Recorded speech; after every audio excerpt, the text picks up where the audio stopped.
laula akhartani ila ajalin qarib fa asaddaqa wa akum minas solihin. Faqala Rasulullah sallallahu alaihi wa alihi wasallam, ala annal bai'a yahduruhul lahu wal halfu wal kadhibu fasawwibuhu bis sadaqah. Wa qala al-imam al-faqih Abu Laith as-Samarqandi, alaika bis sadaqati bima qalla au kathur fa inna fis sadaqah asyra khisalin mahmudatin khamsatun fid dunya wa khamsatun fil akhirah. Sadaqallahul azim wa sadaqa rasuluhun nabiyul habibul karim wa nahnu ala dzalika minasyahidin wasyakirin walhamdulillahi rabbil alamin. Rabbi shrah li sadri wa yassir li amri wahlul 'uqdatam min lisani yafqahu qawli. Subhanaka la ilma lana illa ma 'allamtana innaka antal alimul hakim. Terima kasih saya haturkan kepada penata waktu, pengatur acara, MC kita malam ini, guru kita Ustadz Buku Syarifuddin yang sudah mempersilahkan waktunya, yang sama-sama kita hormati, kita muliakan Khadimul Majlis, guru kita Ustadz Muhammad Rafiuddin beserta keluarga besar, yang sama-sama kita hormati, kita muliakan juga Habiban al-Mahbub Al-Habib Helmi bin Muhammad Al-Haddad Al-Habib Nadir Al-Kaf, yang sama-sama kita hormati dan kita muliakan para masyayikh, para alim ulama, para tuan guru yang mohon maaf tidak bisa saya sebut, saya tata namanya satu persatu, namun insya Allah tidak mengurangi rasa hormat dan ta'zim kita semua, terkhusus untuk guru kita Al-Ustadz Idris Nawawi, guru kita Kiai Haji Abdul Matin, orang tua kita Bapak Haji Suherman, para ketua lingkungan baik RT maupun RW, tim Hadroh Jalsatul Qahwah, Ustadz Ibnu Akil, serta para jamaah, bapak-bapak, ibu-ibu, para pemuda-pemudi yang dirahmati Allah Subhanahu wa Ta'ala. Alhamdulillah, puji syukur senantiasa kita panjatkan kehadirat Allah Subhanahu wa Ta'ala. Di malam ini Allah masih memberikan kita kemudahan, Allah memberikan kita kesempatan, Allah memberikan kita keistiqomahan sehingga kita bisa hadir di majelis ini dalam rangkaian pembacaan Ratib Al-Atas, pembacaan Maulid Simtud Durar, dan kita mendengarkan Mau'izatul Hasanah. Mudah-mudahan wasilahnya kita berkumpul di tempat ini, Allah Subhanahu wa Ta'ala kembali mengumpulkan kita di surganya. Amin ya Allah ya Rabbal Alamin, bersama Rasulullah Sallallahu Alaihi Wasallam. Salawat teriring salam semoga selalu terlimpah curahkan kepada junjungan kita Nabi Muhammad Sallallahu Alaihi Wasallam. Bapak Ibu, para jamaah yang dirahmati Allah Subhanahu wa Ta'ala, tadi sudah disampaikan oleh guru kita Al-Ustadz Muhammad Rafiuddin bahwa kita memasuki, sudah di pertengahan bulan Safar. Insya Allah dalam waktu dekat kita akan memasuki bulan Maulid. Nah, kita niatkan dari sekarang, kita persiapkan menyambut datangnya bulan Maulid. Apa yang kita punya, apa yang kita miliki, kita keluarkan, kita niatkan sedekah semata-mata kita ingin nyenengin Rasulullah Sallallahu Alaihi Wasallam. Ya, karena apa yang kita usahakan, Bu, apa yang kita cari nafkah gitu ya, mencari penghidupan para suami gitu, bekerja mencari nafkah gitu ya. Jangan sampai rezeki yang kita punya, uang yang kita dapat itu tidak ada yang menjadi bekal untuk akhirat kita, ya. Nah, dalam surah Al-Munafiqun ayat 10 Allah Subhanahu wa taala berfirman, wa anfiqu mimma razaqnakum min qabli ayyatiya ahadakumul maut, ya. Berinfaklah kalian dari apa yang telah kami berikan kepada kalian sebelum datang kepada salah seorang di antara kalian kematian. Kalau sudah datang kematian, fayaqul, dia akan berkata, Rabbi laula akhartani ila ajalin qarib. Duhai Allah, seandainya engkau menunda, ya, kematianku barang sebentar saja, fa as-saddaqa wa akum minas solihin, ya. Maka orang-orang yang di alam barzakh tuh kepengen dihidupkan lagi, janji mereka kepada Allah, andaikan mereka dihidupkan lagi, itu yang pertama yang akan mereka lakukan adalah sedekah. Fa as-saddaqa, bersedekah. Wa akum minas solihin, baru yang kedua jadi orang soleh. Apa ini maksudnya? Maknanya bahwa yang pertama akan dirasakan manfaatnya nih Bu, para bapak, oleh orang-orang yang meninggal dunia, oleh orang-orang yang menjadi penduduk baru di alam barzakh adalah sedekah, ya, sedekah.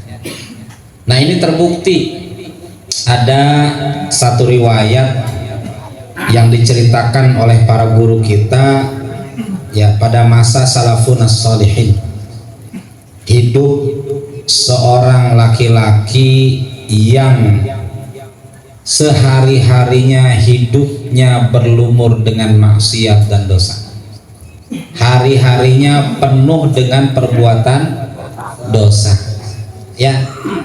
Saking banyaknya dosanya dia, pas matinya Bu, orang ada yang mau ngurus jenazahnya.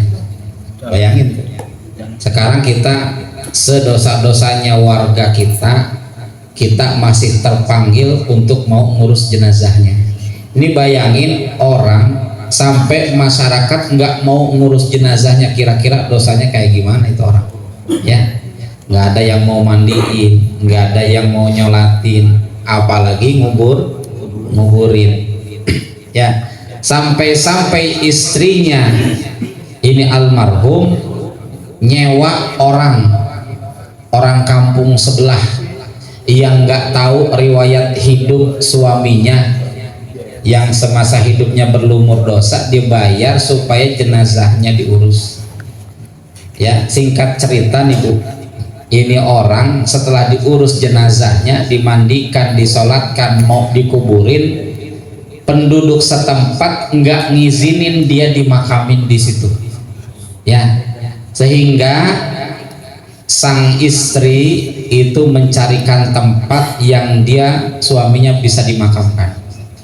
Tempatnya cukup jauh, harus naik ke atas bukit, ya, yang jauh dari pemukiman penduduk.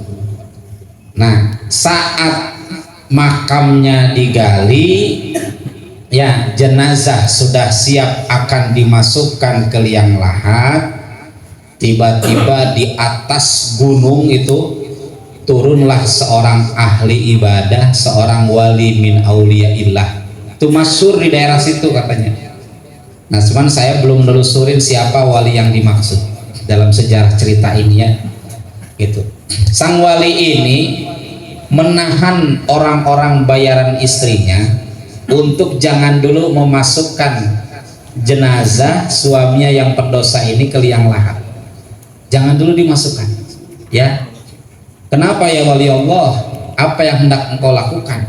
Kata sang wali ini, saya mau nyolatin jenazahnya. Saya mau berdoa untuk kebahagiaan dia di alam barzakhnya. Baru boleh dia dimakamkan, ya. Nah, berita tentang turun gunungnya seorang waliullah dari tempat khalwatnya dari tempat ibadahnya itu sampai ke telinga kampungnya almarhum ini yang pendosa ini, ya, sehingga orang berbondong-bondong penasaran datang ke atas bukit tempat jenazah pendosa ini mau dimakamkan.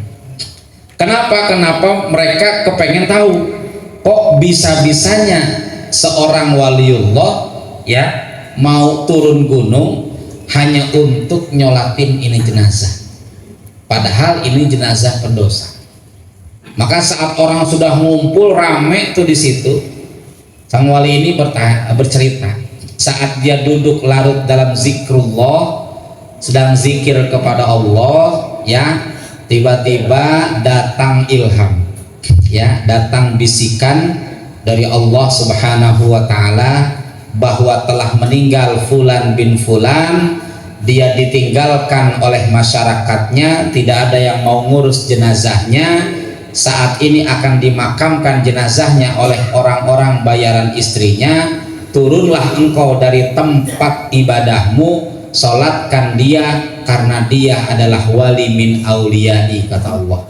Dia adalah salah satu daripada kekasihku, aku ampuni dosa-dosanya dan dia akan mendapatkan kesenangan di alam barzakhnya, dan siapa saja yang ikut menyolatkan akan mendapat keberkahan dari Allah.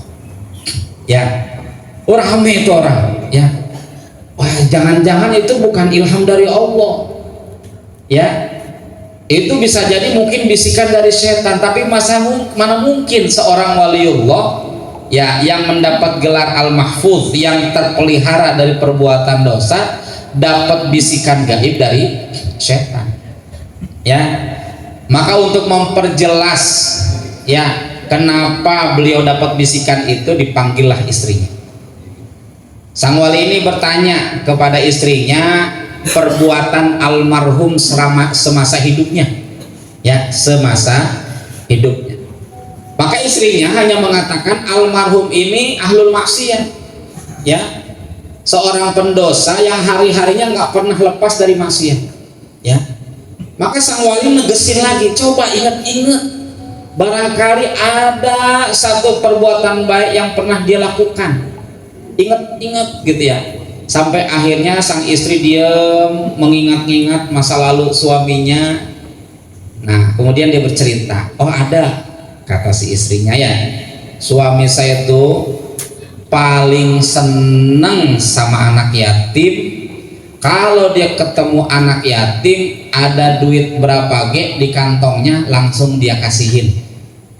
Ada duit 500.000 dia kasihin. Bahkan saking senangnya sama anak yatim, ya, duit yang dia bawa lupa yang tadinya buat ngasih buat anak bininya, dia kasihin semua ke anak yatim. Rupanya inilah yang menjadi jalan, ya, sang pendosa ini diampuni dosanya oleh Allah Subhanahu wa taala.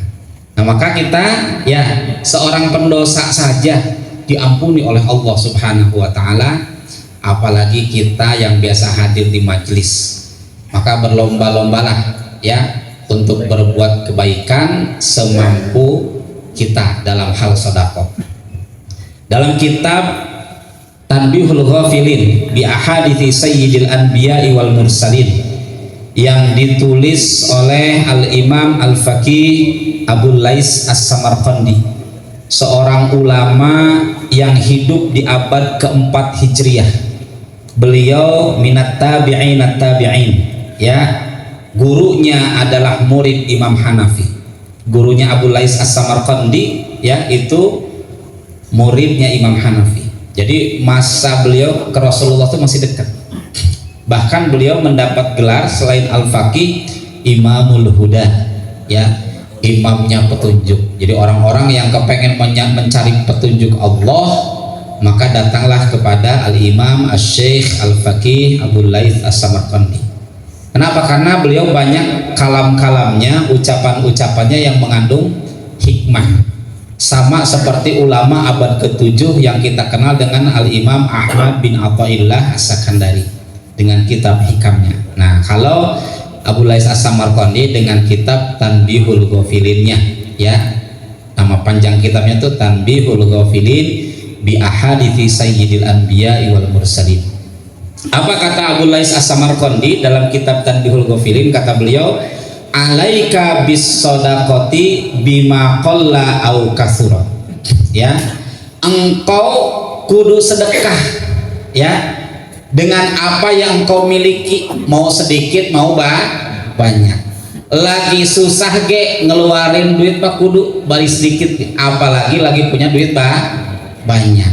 Apalagi nih majelis lagi perlu buat persiapan maulid gitu ya. Kalau lagi ada keluarin, insya Allah nggak ada yang kita keluarkan yang nggak dibales sama Allah Subhanahu wa Ta'ala ya.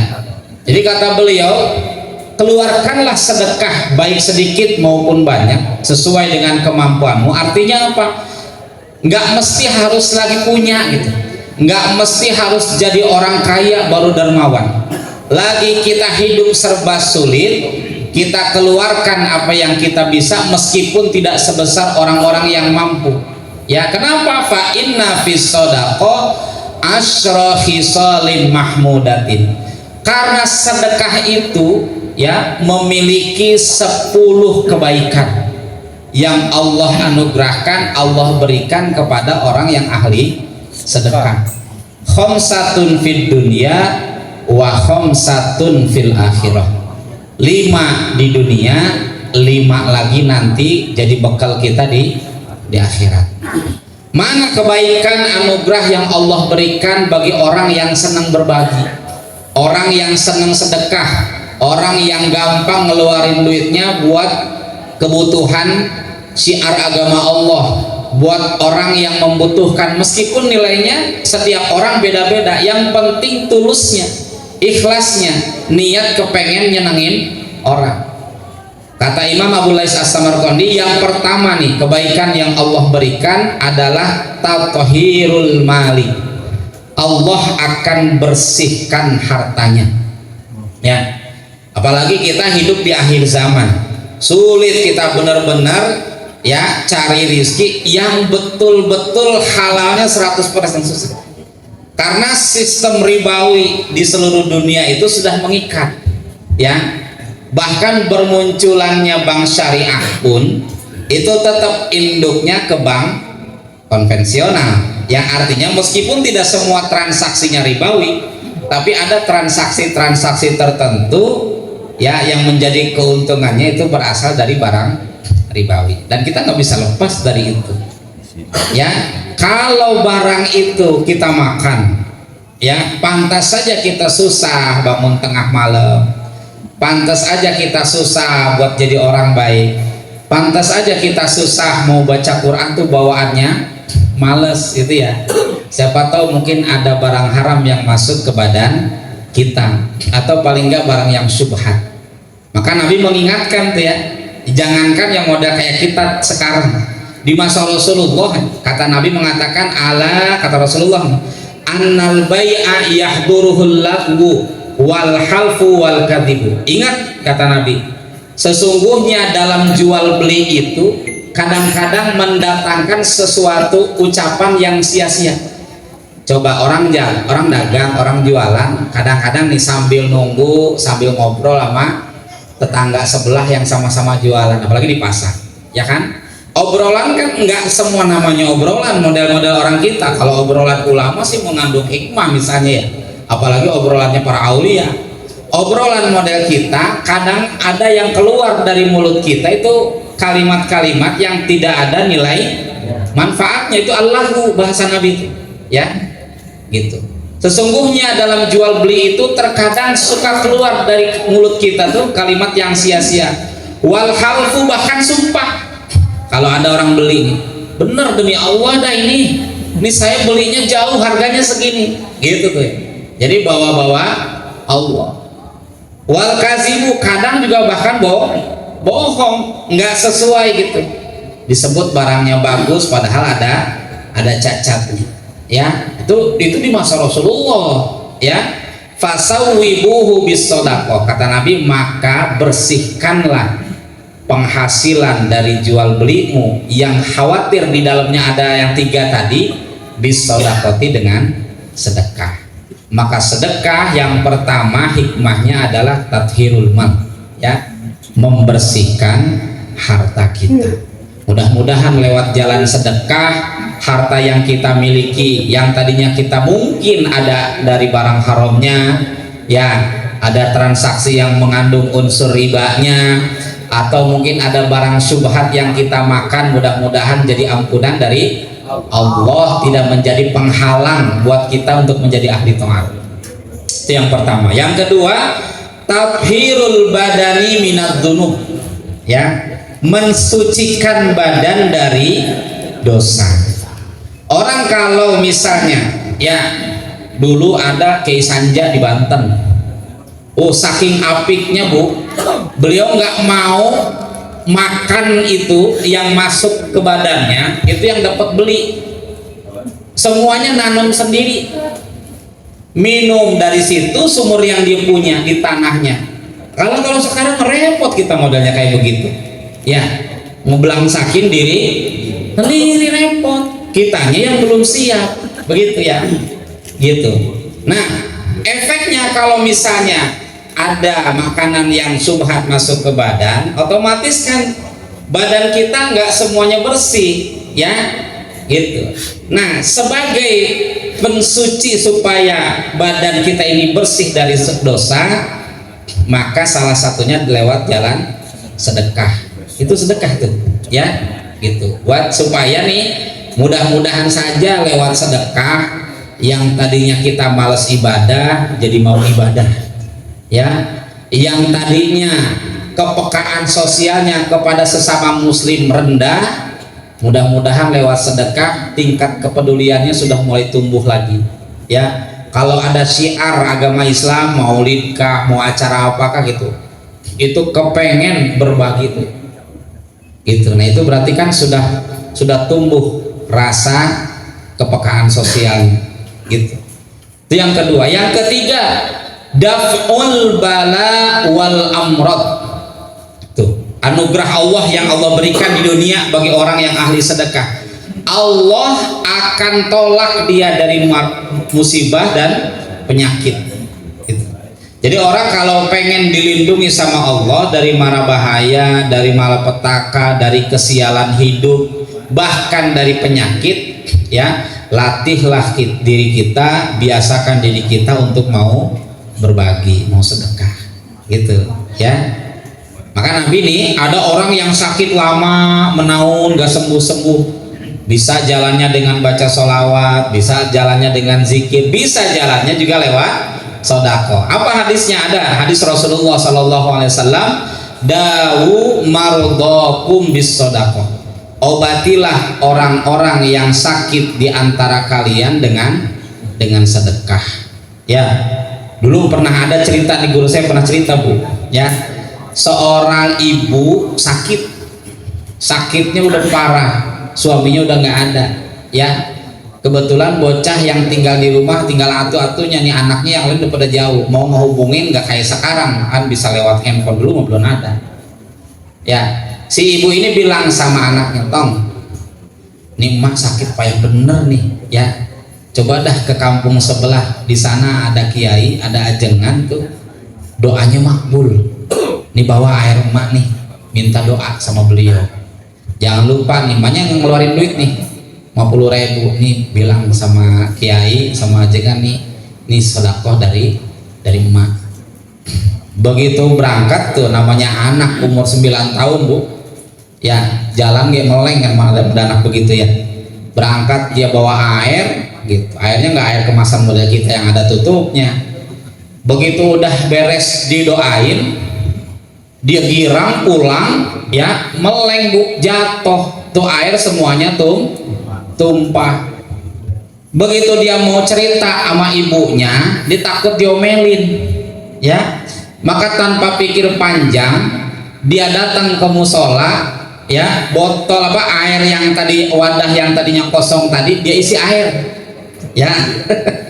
Dia nggak bilang sama ibunya tuh air dari kiai, nggak, pokoknya mau itu air aja, gitu, suruh diminum. Bu, ini airnya, gitu. Begitu diminum sama emaknya, Bu, nggak sampai 3 hari emaknya sembuh. Akhirnya ini bocah cerita sama emaknya, Mak, Kok bisa sembuh sih mak? Ya bisa sembuh, kan air dari kiai kampung sebelah, makbul doanya. Bukan begitu mak, gitu. Ya, emang kenapa Tom? Itu air sebenarnya tumpah mah di jalan gitu. Ya, yang mak minum tuh air mentah. Saya ngambil dari masjid, dari musola, dari air keran, air wudhu, gitu ya. Nah, berarti yang bikin dia sembuh, ya syariatnya gitu, itu dari sedekah yang 50.000 itu, yang dia berikan tulus kepada kiai yang mendoakannya. Nah, itu luar biasa sedekah tuh, daf'ul bala wal amrad. Kemudian yang keempat, idkhalus surur ala qalbi mu'minin, ya gitu, memasukkan kegembiraan kepada hati-hatinya orang mukmin, ya. Orang kan kalau dibagi, kira-kira yang dibagi senang apa enggak? Senang. Maka kata Nabi, afdolul a'mal idkhalus surur ala qulubil mu'minin, ya. Amal yang paling utama adalah nyenengin hatinya orang-orang mukmin. Apalagi yang mau disenengin hatinya guru kita. Coba kalau misalnya nanti maulid di Nurul Mahabbah Bu, tiba-tiba duit yang terkumpul 150 juta, girang gak Ustaz Rofi? Oh girang ya. Yang diundang, yang tablignya bisa, yang budgetnya 10-20 juta mah nggak seberapa ya Ustaz ya, gitu. Yang mudah-mudahan ada rezekinya Bapak Ibu nih. Ustaz, saya mah ngusahain dari saya nggak bisa, penghasilan saya terbatas, tapi saya punya kenalan. Nah, tapi perusahaan tempat saya kerja ada dana sosial yang bisa saya ambil, saya minta ya untuk kepentingan sosial. Nggak apa-apa lewat jalan itu, kan jalannya lewat kita, meskipun uangnya nggak keluar dari kantong kita. Bila perlu minta proposal, mau Ustaz bikin proposal, saya ada nih kenalan gitu ya. Gitu ya. Intinya kita kepengen bantu ya semampu kita, sebisa kita, supaya acara majlis bisa berjalan dengan lancar, semarak, berkah. Gitu ya. Nah, semata-mata ingin nyenengin kaum muslimin. Yang hadirnya juga kan kalau budgetnya cukup mah jamuannya juga bisa lebih banyak orang, apalagi sekalian mau santunan nih, santunan yatim, anak-anak yatim ya, lansia yang datang ke sini pulang dapat tentengan, oh itu girangnya bukan main. Kita ikut bantu membuat orang-orang muslim ya, umatnya Rasulullah senang, itu bagian dari amal yang paling utama yang dibanggakan oleh Rasulullah Shallallahu Alaihi Wasallam. Kemudian yang kelima, yang terakhir nih ya, anugerah yang Allah berikan di dunia bagi ahli sedekah, barokatun fil mali wasa'atun fi rizkihi. Kedua tuh. Pertama, Allah akan berikan keberkahan pada hartanya. Satu ya, hartanya berkah Bu. Apa berkah? Nilai manfaatnya lebih meskipun duitnya enggak banyak. Karena di luaran sana banyak Bu, orang yang gajinya jutaan, puluhan juta, bahkan miliaran ya, tapi karena gaya hidup yang hedonis tuh ya, yang lebih mementingkan kesenangan pribadi meskipun membuat orang di sekelilingnya menderita, itu nggak cukup terus. Kalau nggak gitu kan dia nggak mungkin korupsi ya. Gajinya puluhan juta tapi masih ngambil uang rakyat gitu, itu pertanda rezekinya nggak berkah. Nah, orang yang sering sedekah itu akan diberkahi hartanya oleh Allah. Wasa'atun fi rizkihi, tidak hanya harta yang ada diberkahi, bahkan akan diberikan kelapangan rizki ya, lebih luas. Kalau tadi barokah fil mal lebih terbatas pada harta dalam arti duit fulus gitu ya, kalau rizki itu luas cakupannya. Punya istri soleha itu rizki, punya anak pada nurut semua itu rizki ya, anak-anak pada sehat semua jasmani rohaninya, itu rizki, itu dari Allah. Jangan dikira itu bukan rizki. Kita diberikan kemudahan dalam segala urusan, rizki ya. Kita dijadikan oleh Allah jadi ahli taat. Pokoknya kalau ke masjid seneng, bawaannya ke majelis seneng gitu kan, padahal baru pulang ngantor, baru pulang kerja, itu rizki dari Allah, anugerah dari Allah yang Allah berikan hanya kepada orang yang Allah berikan kasih sayang. Nah, itu bisa didapat oleh orang yang ahli sedekah. Itu 5 tuh ya, yang Allah berikan di dunia.